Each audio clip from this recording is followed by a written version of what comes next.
Hello, welcome back to బంటు vlogs. రాగి Java ఎలా రెడీ చేసుకుందామో చూద్దాం. ముందుగా రాగి పిండిని ఒక గిన్నెలోకి తీసుకొని వాటర్ వేసి ఉండలు లేకుండా కలుపుకోవాలి.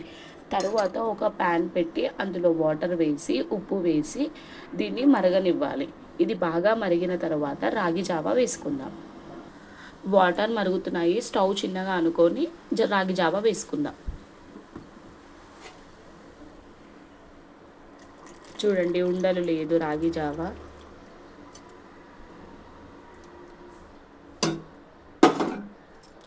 కలుపుకుందాం.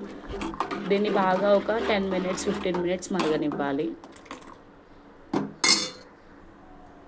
మరుగుతుంది చూడండి, ఇంకొక 5-10 మినిట్స్ మరగబెట్టుకుందాం. మరుగుతుంది చూడండి.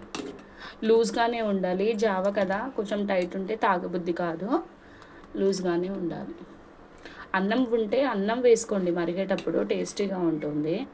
లేకపోతే స్టవ్ ఆఫ్ చేసి చల్లారిన తర్వాత గ్లాస్లోకి రాగి జావా తీసుకున్నాక కొన్ని సబ్జా గింజలు వేసుకొని తాగేటప్పుడు సబ్జా గింజలు వేసుకొని తాగండి, బాగుంటుంది. స్టవ్ ఆఫ్ చేద్దాం, రాగి జావా అయిపోయింది. Thank you. ఈజీ ఈజీ చల్లటి సమ్మర్ స్పెషల్ రాగి జావా రెడీ. చల్లనిన తర్వాత తాగండి.